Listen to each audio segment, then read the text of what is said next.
ધાંગધ્રાની ખાનગી હોસ્પિટલને આચરેલા કૌભાંડ સામે તપાસ કરવા જિલ્લા કલેક્ટરને આવેદન આપવામાં આવ્યું હતું. ધાંગધ્રાની ખાનગી હોસ્પિટલ સામે કાયદેસરના પગલાં ભરવા માંગ કરવામાં આવી છે. પુરાવાઓ ચકાસી તત્કાલ ફરિયાદ નોંધી અન્ય ફાઇલોની તપાસ કરવા માંગ કરવામાં આવી. આગામી સમયમાં પીડિત પરિવારને ન્યાય નહીં મળે તો આંદોલનની ચીમકી પણ ઉચ્ચારી હતી. ધાંગધ્રા તાલુકાના કુડા ગામે રહેતા ઠાકોર પરિવારના મહિલા 2 મહિના અગાઉ પોતાના જ ઘર નજીક પડી ગયા બાદ સારવાર માટે ખાનગી હોસ્પિટલ ખાતે લાવવામાં આવ્યા હતા.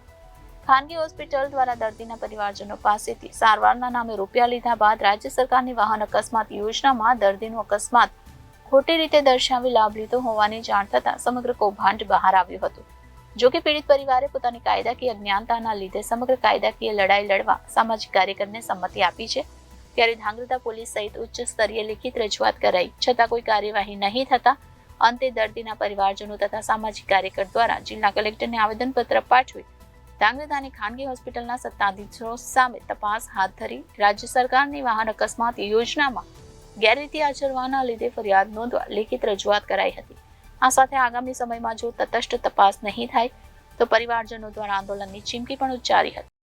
યોજનામાં ધાંગધ્રાની શ્રીજી હોસ્પિટલ દ્વારા દર્દી અને રાજ્ય સરકાર બંને પક્ષે છેતરપિંડીનો જે મામલો છે તે મામલે ફરિયાદ આપીએ 1 મહિનો વીતવા આવ્યો અને હજી સુધી કોઈ ફરિયાદ લેવામાં નથી આવી.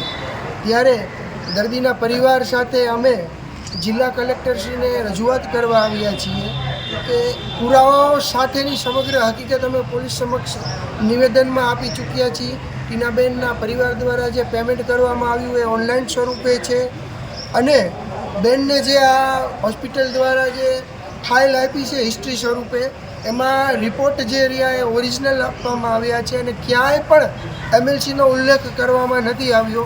અન્ય દર્દીઓ જેમનો ખરેખર અકસ્માત થયો છે અને તેમની પાસે જે હિસ્ટ્રી ફાઇલ છે એમાં ડિસ્ચાર્જ કાર્ડમાં MLC નંબર બતાવવામાં આવે છે, આમાં બતાવ્યો નથી. મતલબ કે સીધો જ મામલો છે આ છેતરપિંડીનો. જેથી અમે માનનીય કલેક્ટરશ્રીને આ રજૂઆત કરી છે અને સમગ્ર શ્રીજી હોસ્પિટલ દ્વારા જે અન્ય ફાઇલો છે એની પણ તટસ્થપણે તપાસ કરવામાં આવે અને હોસ્પિટલનો કમ્પાઉન્ડર છે જે તુષાર ચાવડા એના માધ્યમથી હોસ્પિટલ જે આ કૌભાંડ આચરે છે તો ઘણા બધા દર્દીઓએ એને રોકડા આપ્યા છે અને ઘણા દર્દીઓએ એને એનેસ્થેશિયાના ગૂગલ પે સ્વરૂપે પૈસા આપેલા છે. એટલે આ પ્રકારની જો જલ્દી તટસ્થ તપાસને કાર્યવાહી કરવામાં આવે તો એક મોટું કૌભાંડ બહાર આવી શકે છે. દિન 7માં જો કોઈ યોગ્ય અને તટસ્થ કાર્યવાહી નહીં થાય તો દર્દી પીડિત પરિવાર અને એની સાથે હું ધાંગધ્રા નાયબ કલેક્ટરની કચેરીએ ઉપવાસ આંદોલન ઉપર બેસીશ. મારું નામ રણછોડભાઈ રામાભાઈ છે, ગામ કુડા છે. અમે અહીંયા સુરનગર આવ્યા છીએ, આયોજનપત્ર દેવા આવ્યા છીએ અને મેં આયોજનપત્ર દેવા આવ્યા છીએ અહીંયા અને મારી ભાભી પડી ગઈ હતી. મારા ભાભી થાય ટીનાબેન દેવાઈ એ પડી ગયા હતા. એનું કોઈ એક્સિડન્ટ થયું નથી. એમને કંઈક 60,000 રૂપિયા કીધા હતા. પછી 60,000માં ને ના પાડી, પછી કંઈક 30 કીધા, પછી 15 કીધા. પછી અમારા ભાઈને એમને કીધું કે રોકીએ આપણે એમાં, પણ પછી અમે એમને રોક્યા. અમને એવી ખબર પડી કે આમાં કંઈક અમારું ખોટું થયું છે અને અમારે કોઈ એક્સિડન્ટ તો થયું નથી.